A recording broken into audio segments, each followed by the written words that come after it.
ভিডিঅ'টোৰ আৰম্ভণিতে আপোনালোক সকলোৱে কমেণ্ট কৰিব যে আপোনালোকে এপ্লাই কৰিলে নে নাই কৰা, আৰু যদিহে আপোনালোকক নতুন CTET নালাগে তেতিয়াহ'লে আপোনালোকে সোনকালে এপ্লাই কৰিব পাৰে। কাৰণ সকলোৱে যেতিয়া নেকি পিছলৈ থৈ দিয়ে এপ্লাই কৰিবৰ কাৰণে, পিছলৈ থৈ দিলে ছাৰ্ভাৰ ডাউন হয় আৰু বহুত যেতিয়া ৰিকুৱেষ্ট যায় ৱেবছাইটলৈ, আৰু তেতিয়াই DWয়ে হাতত থকা যি এসপ্তাহ বা 10 দিন পিছুৱাই দিয়াৰ সম্ভাৱনা থাকে। তো আপোনালোকে যিমান পাৰে সোনকালে অনলাইনটো কৰিবলৈ চেষ্টা কৰিব। আৰু এই ভিডিঅ'টো যিমান পাৰে সিমান আপোনালোকে যদি হোৱাটছএপ বা ফেচবুক গ্ৰুপ আছে তেতিয়াহ'লে শ্বেয়াৰ কৰিব।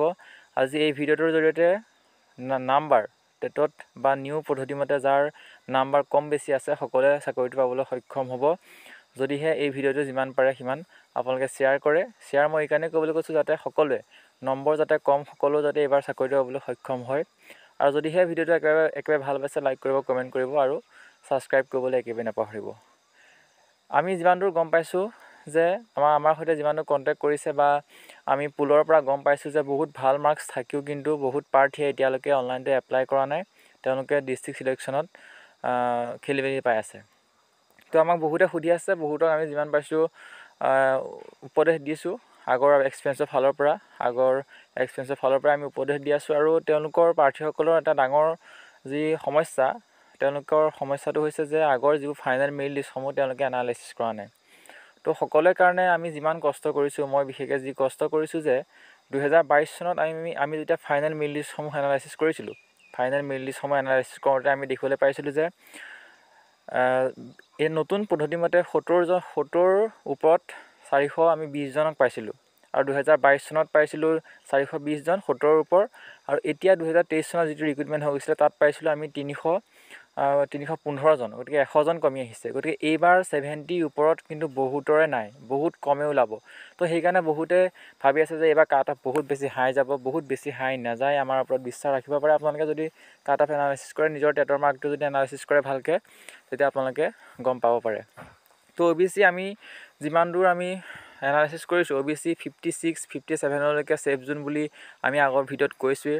আৰু UR ঠিক তেনেদৰে 58, 59 প্ৰত্যেক ডিষ্ট্ৰিক্টতে যিকেইখন জিলাত নেকি পোষ্ট আছে সেইকেইখন জিলাত 58, 59লৈকে UR কিন্তু একেবাৰে ছেফ জোনতে আছে। তো বহুতে কি কৰিছে, বহুতে ডিষ্ট্ৰিক্ট চিলেকশ্যনত এতিয়ালৈকে খেলি মেলি যথেষ্ট পোৱা আমি দেখিবলৈ পাইছোঁ। তো কি হয় যে আপোনালোকে এনালাইচিছটো এনেকৈ কৰিব যাতে কোনখন ডিষ্ট্ৰিক্টত কমাৰ সম্ভাৱনা আছে, কোনখন ডিষ্ট্ৰিক্টত বহাৰ সম্ভাৱনা আছে, সেইটো আপোনালোকে নিজে এনালাইচিছ কৰিব।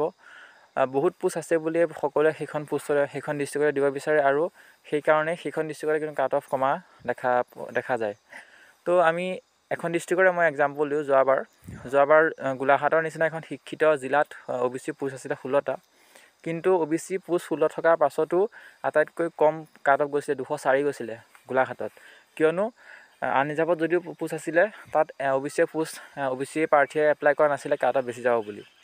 কিন্তু তাতকৈ যিবিলাক জিলাত বেছিকৈ আছিলে OBC পোষ্ট, কিন্তু সেইবিলাক জিলাতেই কাট অফ বেছি যোৱা দেখিবলৈ পোৱা গৈছিলে। গতিকে আপোনালোকে এইটো চাব, আপোনালোকে হোম ডিষ্ট্ৰিক্টত OBC যাৰ নেকি 57, 58 আছে, বা UR যাৰ নেকি 59 বা 60 আছে, আপোনালোকে পৰাপক্ষত হোম ডিষ্ট্ৰিক্টটো আপোনালোকে ৰাখিব। তাৰপাছত এখন য'ত নেকি পোষ্ট বেছি থাকে তাৰ এখন প্ৰিফাৰেঞ্চ দিব, আৰু এখন একেবাৰে আনকমন দিব য'ত নেকি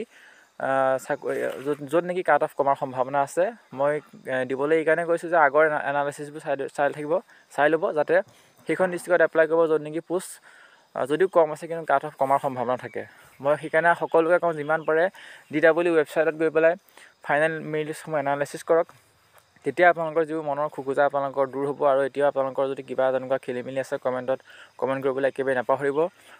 যিমান পাৰে সোনকালে অনলাইন এপ্লাইটো কৰক। আৰু যি এনালাইচিছ কৰিছোঁ মই আপোনালোকক উপদেশ দিছোঁ, সেইটো LP UP সকলোৰে কাৰণে হয়, বেংগলী মিডিয়ামৰ পৰা ধৰি সকলো কাৰণে হয়, সকলো মিডিয়ামৰ কাৰণে হয়।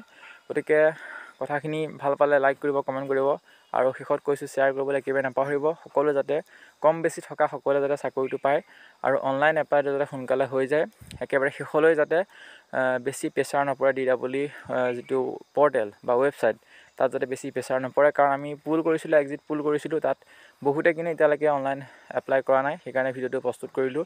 যিমান পাৰে অনলাইন এপ্লাই কৰিবলৈ চাব আৰু শ্বেয়াৰ কৰিব। পুনৰ এবাৰ লগ পাম, ধন্যবাদ।